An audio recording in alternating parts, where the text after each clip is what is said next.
¿Qué tal? ¿Cómo están ustedes? Sean todos muy bienvenidos y bienvenidas aquí al Palacio Pereira, donde con todas las medidas de seguridad sanitaria comenzamos a transmitir un nuevo episodio de Mapa Constituyente, este espacio colaborativo entre Mi Voz, Ladera Sur, Súbela y The Clinic para darles esos puntos de referencia en esta ruta, a ratos complicada, eventualmente hacia una nueva constitución. Y aquí a mi lado está José María del Pino de Súbela para que comencemos esta conversación sobre uno de los capítulos quizás más novedosos, fundamental y que despierta muchísimas expectativas en los votantes. Efectivamente, Maca, darles a todos la bienvenida una vez más y decirles que el 4 de septiembre usted tiene una decisión muy importante que tomar.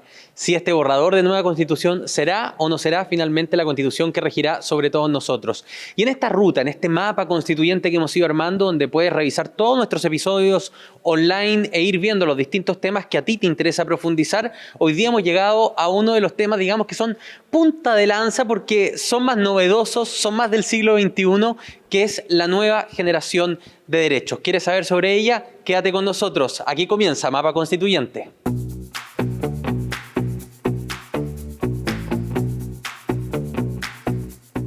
Y comenzamos Mapa Constituyente presentando a los dos especialistas que nos van a ayudar a comprender mejor lo que se trata esta materia. Está aquí con nosotros Leonardo Moreno, director de la Fundación Avina, a quien damos la bienvenida y agradecemos por estar aquí con nosotros. ¿Qué tal, Leonardo? Hola, ¿qué tal? Muchas gracias por la invitación. Y a su lado está José Antonio Ramírez, doctor en Derecho, profesor de Derecho y Economía de la Universidad Pública de O'Higgins. José Antonio, gracias por estar aquí con nosotros. Muchas gracias por la invitación y tener la posibilidad de explicar el texto que vamos a ir a votar prontamente. Estas conversaciones son pedagógicas, tenemos que explorar, ¿no es cierto?, distintos temas y vamos de lo genérico a lo más particular para que la ciudadanía vaya entrando en materia. Quería partir preguntándoles, estimados, ¿qué entendemos por nueva generación de derecho? ¿Por qué los denominamos nueva generación de derecho? Y en el caso particular de Chile, ¿cuál es esa nueva generación de derecho? Comenzamos por usted. Esto de las generaciones de derechos se ocupa precisamente en materia de estudio de los derechos humanos, particularmente para poder explicar los momentos en los cuales surgen los derechos humanos. Los primeros son los derechos civiles y políticos que surgen a raíz de la Revolución Francesa, la Revolución Americana, ¿no es cierto?, y que tienen que ver con los derechos que todos conocemos de la vida, la propiedad, en fin, reunión, etc. Hay una segunda generación de derechos que se produce a comienzos del siglo XX, y que uno podría siempre vincularla a ciertas revoluciones también, la Revolución Mexicana y particularmente la Revolución Rusa. Es la respuesta de las sociedades democráticas de Europa a comienzos del siglo XX para proteger aquello que tiene que ver con el bienestar. Por eso es que se acostumbra a decir que la primera generación son derechos de libertad y la segunda generación son derechos de igualdad. Entonces, claro, después surge una, yo llamaría tercera generación, aunque se llama también derecho de las personas, que tiene que ver con la discapacidad, con los derechos de las mujeres, de los niños, niñas y adolescentes, que dice relación que en aquellos colectivos, no toda la humanidad, sino que algunos colectivos específicos que han sido privados de precisamente gozar de esos derechos humanos. De eso estamos hablando, de esa tercera generación que habla de colectivos más particulares, ¿no es cierto?, y algunos nuevos para toda la humanidad en materia de derechos humanos. José Antonio, precisamente nos ha hecho una muy buena explicación, Leonardo, para entender también históricamente en qué punto estamos. ¿Cómo se protegen estos derechos y cuál es lo que cambia en relación a lo que tenemos hoy? Porque algunos de los derechos, los cuales ha mencionado Leonardo, ya tienen una suerte de protección, incluso hasta institucionalidad actualmente en el Estado. ¿Qué es lo que cambia con con el borrador? Claro, como decía Leonardo, Chile estaba en deuda, porque esa segunda generación que se genera después de la Segunda Guerra Mundial, sobre todo, en la cual los derechos de la igualdad, de la igualdad para la salud, la educación, por ejemplo, la jubilación, nosotros no la consagramos en la Constitución, estábamos al debe. Entonces, este texto nos toma ese debe de 40, 50 años que otros países desarrollados democráticos sí lo tienen, y nos coloca además una tercera y cuarta generaciones de derechos. Esa tercera y cuarta generación de derechos, los derechos novedosos que otras constituciones recién están incorporando y nosotros lo colocamos en este texto, por ejemplo, la diversidad neurológica, la neurodiversidad, o sea que las personas que tienen capacidades o tienen fortalezas distintas, diversas, que tienen procedimientos para poder comprender las materias de forma diferente, que no hablamos de discapacidades, sino capacidades diferentes o procesos de conocimiento diferentes, Una persona que tiene Parkinson, una persona que tiene una enfermedad, una persona que tiene una habilidad distinta, una persona que no sabe leer correctamente o escuchar como todos escuchamos, o que tiene formas distintas de comprender las materias, son incluidas en el sistema constitucional con igualdad. Entonces, eso implica salud, implica educación, implica trabajo, emparejando la cancha, y esta Constitución se preocupa, como dice Leonardo, de estos sectores que tienen formas diferentes de desarrollarse para que estén en igualdad de oportunidades. Leonardo, cuando dice José Antonio, el Estado se preocupa. ¿Qué es lo que se preocupa? Porque alguien puede decir, bueno, el día de mañana, el 5 de septiembre, si es que eventualmente esta Constitución se aprueba, alguien puede decir, bueno, yo puedo ir mañana a un tribunal y decirle, ¿sabe qué? Yo demando al Estado o exijo al Estado ante la justicia que me reconozca porque yo soy parte de alguna de estas minorías que ahora dice que protege. En la práctica, ¿para qué va a ocurrir? Para que no se quede solamente en una declaración. Sí, bueno, ¿no? la verdad es que todas las constituciones, a mí me encanta decir que son escritas en poesía. Hay que bajarlo a la prosa. ¿Cómo efectivamente eso que está establecido como derechos, en este caso derechos fundamentales para todas las personas o estos grupos especiales, ¿no es cierto?, o de especial protección, se llama en materia de derechos humanos, cómo se baja a la práctica? Y ahí yo diría que hay 2 o 3 cuestiones concretas, muy técnicas, pero que son bastante sencillas de explicar. Se llama también de alguna forma una configuración jurídica, cómo se baja ese derecho concretamente. Y para eso entonces lo que se hace es definir de qué se trata, de qué es lo que estamos conversando. Esto no se hace en el aire, se hace en base precisamente al trabajo de la comunidad internacional. Si vamos a hablar de discapacidad o de minorías sexuales o de disidencias sexuales o de la mujer, hay mucho avanzado, mucho de lo cual está en algo que el Alto Comisionado de Naciones Unidas para los Derechos Humanos llama las observaciones generales. Es decir, hay trabajos sobre esto que van como definiendo más específicamente cada derecho, ¿ya? Hecho eso, nosotros tenemos que irnos a la esencia de ese derecho, porque esa esencia, o también denominada ese mínimo del derecho, es lo que el Estado necesariamente tiene que satisfacer, ¿ya? Puede hacerlo a través de sí mismo o a través de un tercero, pero tiene que satisfacerlo. Pero, ¿qué es lo que pasa? Esa satisfacción tiene que tener ciertos estándares que también están fijados por la comunidad internacional. El acceso, la calidad, la exigibilidad, la asequibilidad, es decir, la protección financiera para algunos. En fin, vamos a tener que bajar todo eso. Y por último, que es tu pregunta, Macarena, tiene que ver cómo se garantiza esto. Y esta cuestión uno lo puede analizar de distintas maneras. A mí me gusta verlo desde 4 puntos de vista. Uno es normativo, vas a tener que bajar a normas concretas. Segundo, tienes que tener institucionalidad. Entiendo que ya hablaron con José Antonio del tema regional. ¿Cómo vas a arreglar a nivel nacional, regional y local que esto funcione? Tercero, lo programático. Y por último, lo financiero. ¿Cómo vas a pagar todo esto? Entonces, todo este trabajo, ¿no es cierto?, que es bastante largo en el tiempo, da lugar entonces a un derecho específico que vas a poder reclamar, ojalá de manera administrativa y siempre al final del camino por la vía judicial. Yo me puse en el peor de los casos, ¿ah? Pero bueno, sí. Pero nunca está mal. Yo voy a seguir en el peor de los casos. Entonces cabe preguntarse, bueno, se ha incluido un gran decálogo con muchos nuevos derechos en la Constitución chilena. Y Chile es un país como cualquier país, ¿no? Principio básico de la economía, la escasez, las necesidades son infinitas, pero los recursos son limitados. Chile puede darse, y voy a ocupar este adjetivo particularmente que ha sido ocupado en varias discusiones, Chile puede darse el lujo de tener un catálogo de derechos garantizados en acceso y en calidad tan largo como el que está haciendo, o debimos haber esperado que nuestra economía y nuestro país siguiera evolucionando para poder acceder a algunos de estos derechos? ¿La pregunta es para mí? Sí, para los dos. Bueno, abro el debate, ¿no? Yo voy a tomar el guante inmediatamente después. Leonardo tiene una amplia experiencia en temas de pobreza. Chile sabemos que tiene uno de los ingresos per cápita más altos de la región. Sin embargo, de acuerdo a la OCDE, la Organización del Comercio Internacional, ¿cierto?, nos ubica dentro de los países más desiguales del mundo. Vale decir, tenemos la paradoja de tener un gran crecimiento económico, pero muy mal distribuido. Por eso es que esta Constitución emerge del estallido social, en que todos estamos de acuerdo, todos los sectores, de que hay que mejorar nuestro sistema de prestaciones sociales a las personas. Esto no es de la noche a la mañana, por eso esta Constitución estableció un progresivo avance a través de leyes, 4 años, 2 años, 3 años, en que la Constitución ordena que el presidente de la República envíe proyectos de ley al Congreso, le obliga al Congreso a pronunciarse con una cierta celeridad. Estamos hablando de años, 3, 4 años, no es algo que es al día siguiente, a través de normas transitorias y normas permanentes para que Chile, en un periodo de varios años, vaya llegando a los parámetros que habla Leonardo internacionales. Porque no es posible que nuestro país con el ingreso económico no tenga una situación de tanta desigualdad.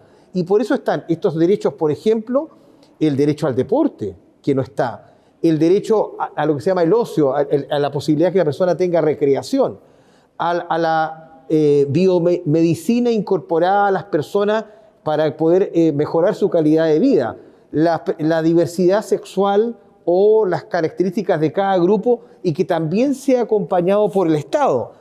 Todo eso implica que hay una preocupación ¿dónde? En la ley de presupuesto que año a año se aprueba.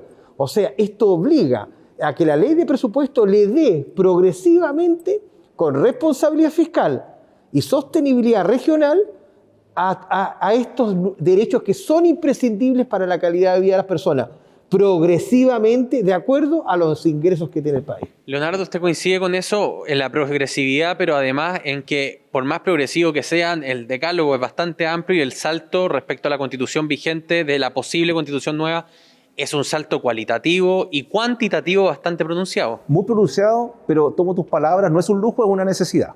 Porque esto tiene que ver con la orientación que van a tener las políticas públicas que concretamente en el día a día van a llegar a las personas.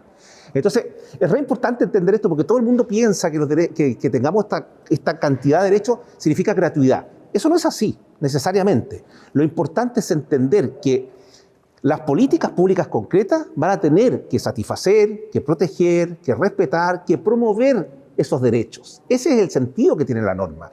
Entonces, cuando uno, por ejemplo, dice una niña que es expulsada de una escuela por embarazo, ¿tiene que ver eso con los recursos que ella pagó en un colegio privado? No, tiene que ver con otro aspecto del derecho. Esos aspectos, esos estándares es lo que hay que incorporar. Si uno puede hablar de derecho humano a la educación, por ejemplo, puede hablarlo en Alemania o en Haití. La diferencia es el nivel de desarrollo que tiene cada país. Pero como bien ha dicho José Antonio, eso tiene que ver con una progresividad, con una no regresividad y con una cuestión que es re importante y que cuesta entender a veces un principio de los derechos sociales. Todos los recursos disponibles. Pero eso hay que tomarlo de la mano de lo que decía José Antonio, la responsabilidad fiscal que está en este proyecto de nueva constitución que hasta aquí no ha existido nunca. Entonces, esto es bastante más amplio que solamente pensar que estamos hablando de los recursos económicos para ese derecho. Sin embargo, y esto yo creo que es un punto importante que la gente tiene que tener claro en su casa, los derechos civiles y políticos no son progresivos, son de aplicación inmediata. Yo no puedo esperar que un país me diga, no, es que no tengo plata para pagar suficiente policía para protegerlos. No, eso es inmediato. Los sociales, económicos, culturales y también los derechos de las personas, como hemos dicho, hasta tercera generación, es progresivo. Perfecto. ¿Cuál es el rol que le cabe a los privados en eventualmente satisfacer algunas de las necesidades que surgen de estos derechos? Lo pregunto porque específicamente en algunos colectivos que hemos mencionado, por ejemplo, gente que tiene discapacidad, la tercera edad, por ejemplo, que también está mencionada en la Constitución, los niños, por ejemplo, hay que satisfacer, por supuesto, ciertas necesidades, sobre todo cuando están en desamparados, en los cuales los privados han jugado un rol muy importante. Hay muchas instituciones, por ejemplo, estoy pensando en la iglesia, por ejemplo, que cumple un rol fundamental con algunos de esos colectivos.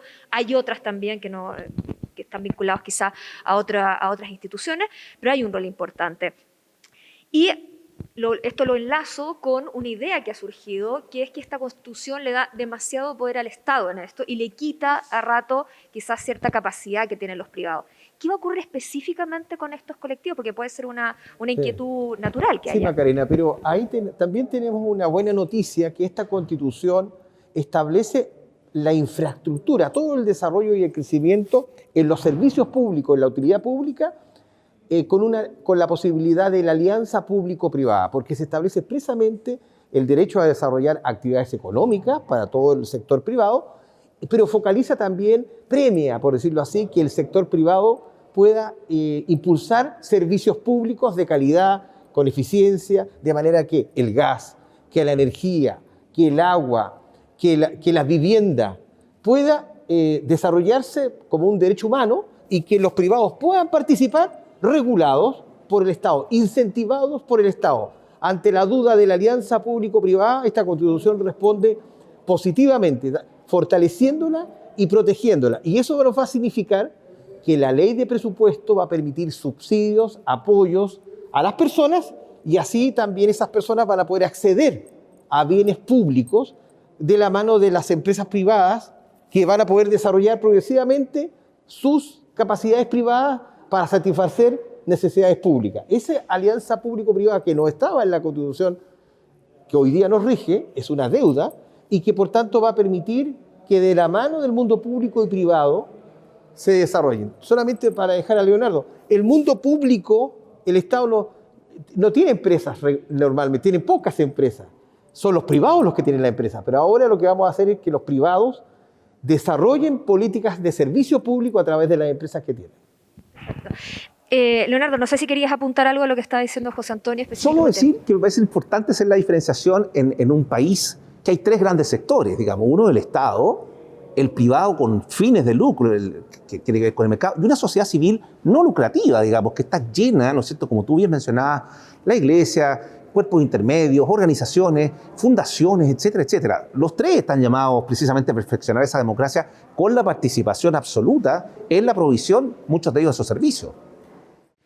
Hemos hablado del derecho al deporte, el ocio, la diversidad neurológica, pero también el mundo en general, este mundo hiperconectado. Ahora hay gente que nos está viendo a través de redes sociales, la llegada del 5G, ¿no es cierto?, el Internet de las cosas, nos exponen a nuevos desafíos como sociedad. Me gustaría que exploráramos si esta Constitución detecta y protege algunos desafíos. Por ejemplo, protección de datos personales, ¿no? Cómo se maneja, cómo se garantiza el acceso a la información, el acceso a Internet.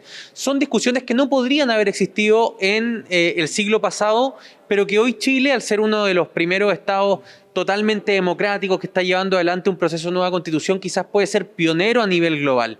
¿Cómo evalúa, profesor, la posibilidad y si es que la constitución logra detectar algunos de estos temas que a usted le gustaría resaltar en estos temas tecnológicos y digitales? Bueno, efectivamente esta constitución recoge expresamente el derecho a la información, a la autorización de las vías digitales, y las regula de manera que todas las personas tengan el acceso.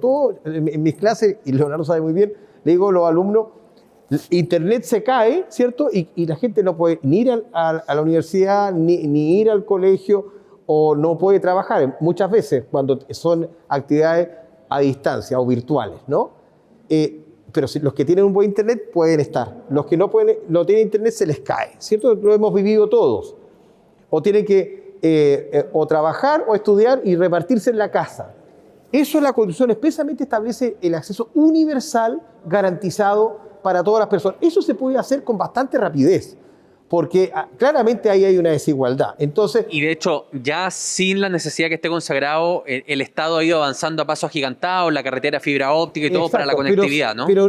Pero por ejemplo, es una política del Estado dependiendo de la gestión que el Estado puede hacer o no. Ahora se establece como un derecho.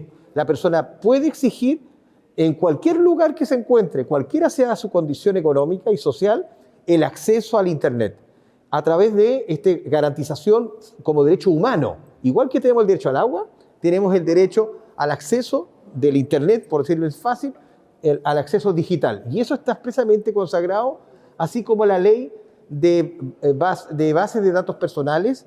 Las personas tienen el derecho a que sus datos no sean comercializados, mantener su privacidad y su intimidad en los datos personales que están circulando por las vías virtuales. Y resguardo no solo respecto a las grandes corporaciones, ¿no?, sino que resguardo frente al Estado, que es finalmente quien tiene una de las mayores bases de datos de nosotros mismos. Pero, por ejemplo, puede que no esté, ¿no? Pero qué interesante hubiese sido dar la discusión en Chile sobre el derecho al olvido, sobre la identidad, sobre todo lo que ocurre. Lo vemos mucho con la juventud, con la adolescencia, las fotos filtradas, ¿no?, las búsquedas, o lo fácil con lo que a una persona se le condena digitalmente y después esos hechos nunca ocurrieron, pero carga con esa huella toda la vida. Me gustaría extenderle la discusión, Leonardo, y preguntarle cómo ve usted, cómo se incorporaron estos nuevos derechos y a lo mejor qué nos pudo haber faltado y qué podríamos avanzar, ¿no? Sí, bueno, hay dos cosas. Uno me refiero específicamente a eso, pero no creo que se me olvide una cosa que a lo mejor suena más antigua, pero no es. Y que yo creo que incorpora la nueva Constitución de manera realmente, a mi juicio, espectacular. Pero me voy con la pregunta. Yo creo que efectivamente la Declaración de los Derechos, como está establecida, permite precisamente, una vez más, la configuración a nivel legal precisamente de esos temas. Por ejemplo, el derecho al olvido, ¿no es cierto? O sea, que se permita una legislación que esté en concordancia a esos derechos fundamentales que están establecidos en la Constitución, lo vas a poder hacer precisamente por este gran paraguas, ¿no es cierto?, de libertades y derechos que establece la Constitución. ¿A qué me quiero referir con algo que pareciera que es como que ya pasó y que es absolutamente novedoso? Paridad de género. Que este país tenga en esta Constitución o en este proyecto de Constitución lo demos paridad, por hecho, Leonardo. lo o sea, demos por porque- hecho. Esto es absolutamente Ni novedoso. siquiera se ha discutido el punto. ¿Te fijas que pareciera que ya no? Es que esto es extremadamente importante. Esta cuestión es absolutamente novedosa a nivel mundial. ¿Te fijas? Entonces, me parece a mí que no podemos dejarlo y no pensar solo en aquellas cosas más bien tecnológicas, sino que en cuestiones que son centrales en la innovación de política pública en Chile. Jamás habíamos tenido paridad de género declarada para, además, toda lo que es la distribución del poder. En segundo lugar, la adaptabilidad territorial. Hoy día vamos a tener, si es que efectivamente se aprueba la Constitución, la posibilidad de una adaptación de política pública dependiendo de los territorios, dependiendo de los pueblos originarios, dependiendo fundamentalmente del género, fundamentalmente de una serie de elementos que pareciera que somos todos iguales y no es así, digamos.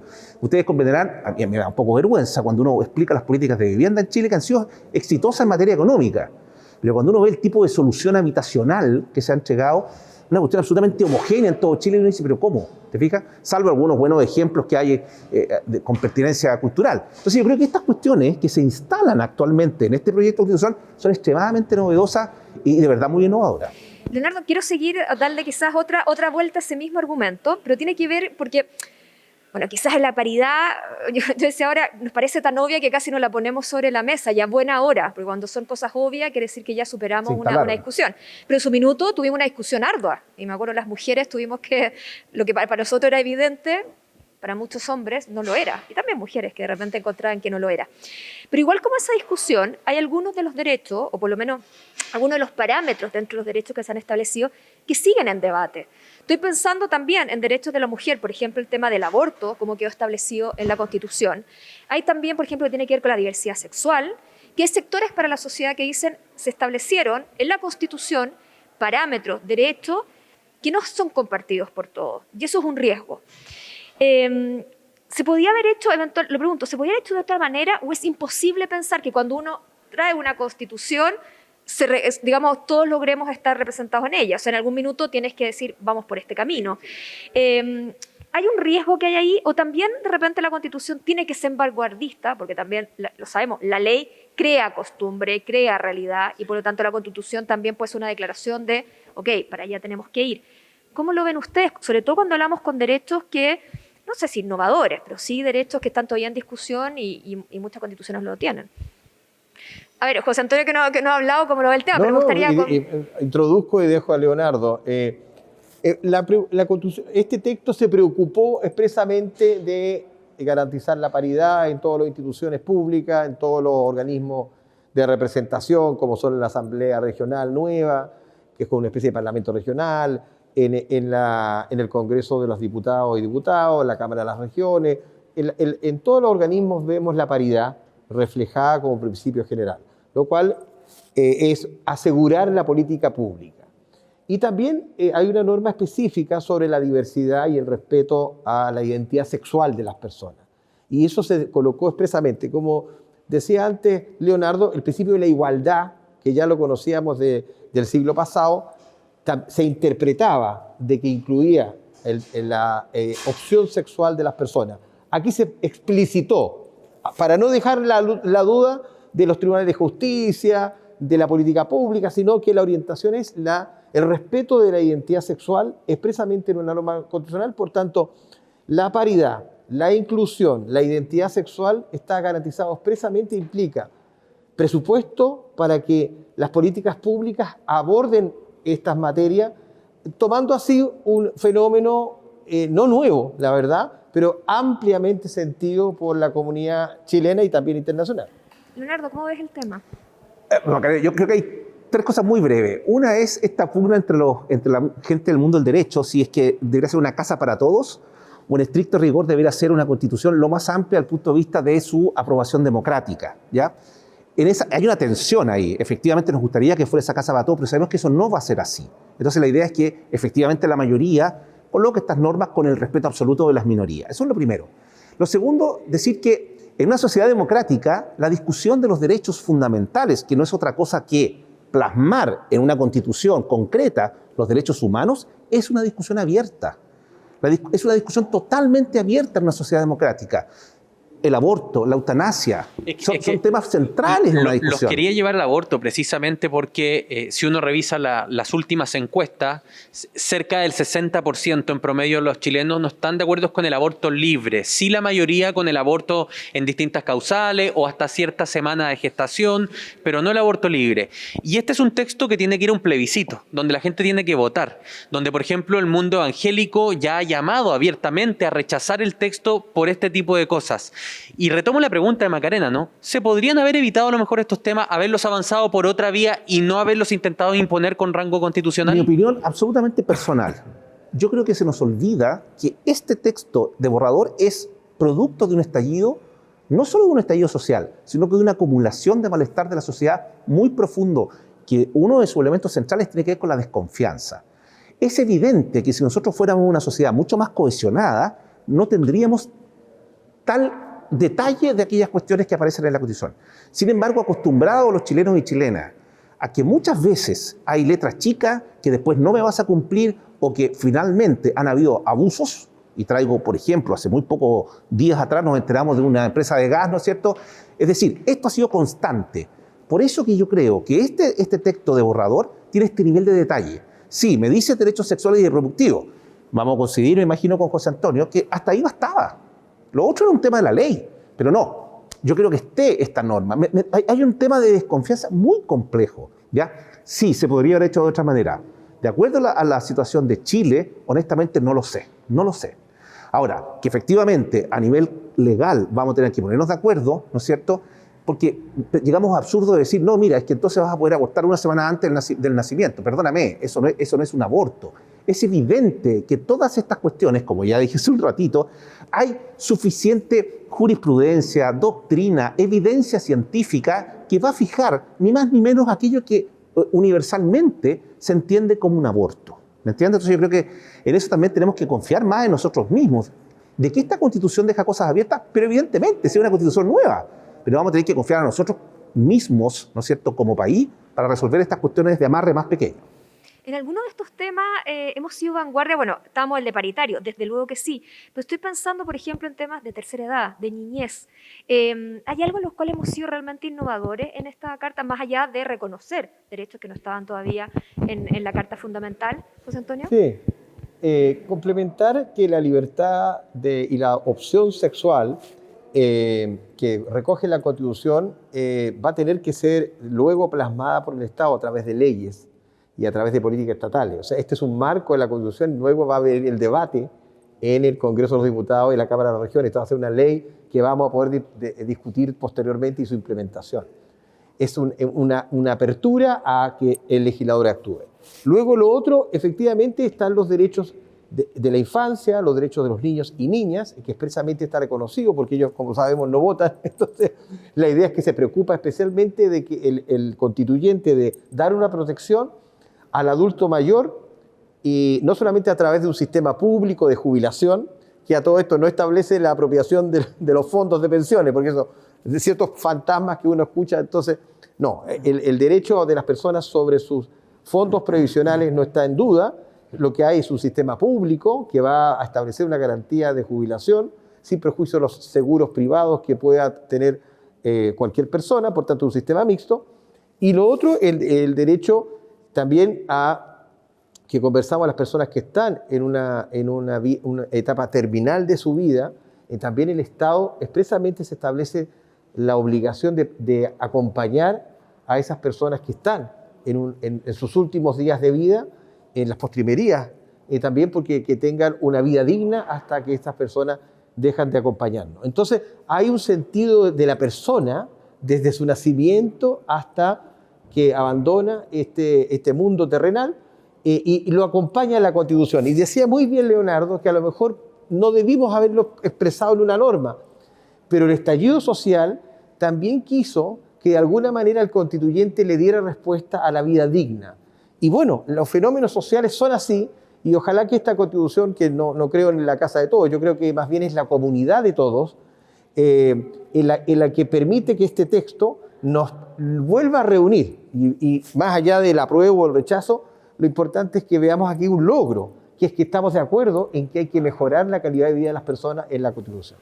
José Antonio, Leonardo, desgraciadamente se nos ha acabado el tema, un maravilloso tema, desde luego, los nuevos derechos, vamos a ver cómo se implementan, no sé, quizás la futura constitución que tengamos, porque van a venir otras constituciones. ¿Cómo verán este debate? A mí me gusta eso, cómo ellos observarán todo este debate, quizás derechos que en ese entonces dicen, oye, mira lo que les preocupaba, pero eso da cuenta mucho del minuto que está. Sin ir más lejos, piensa que en 1925, para esa discusión constitucional, las mujeres no podían votar. Muy mal, pues, hijo mío, muy mal. Pero eso muestra cómo las sociedades evolucionan y sin lugar a duda este tema de los derechos de nueva generación dan cuenta de que somos hijos de su tiempo finalmente, ¿no? Y bueno, y en este Palacio Pereira tan histórico, tan bonito, hablar de estos nuevos derechos no deja de ser una maravilla. José Antonio, Leonardo, nuevamente, muchísimas gracias por haber estado aquí con nosotros y haber estado en Mapa Constituyente. Gracias a ustedes. Y a todos ustedes agradecerles en esta ruta que estamos realizando, porque el 4 de septiembre usted tiene una gran decisión, si se sigue vigente la Constitución actual o si se reemplaza por este borrador que propone la Convención Constitucional. Puedes revisar los capítulos en cualquier horario, en cualquier dispositivo, donde quieras, en esta alianza entre The Clinic, Mi Voz, Ladera Sur y Súbela, capítulo a capítulo, tema por tema. Para cuando le vuelvas a dar play, nos vemos entonces en el próximo tema en un nuevo Mapa Constituyente.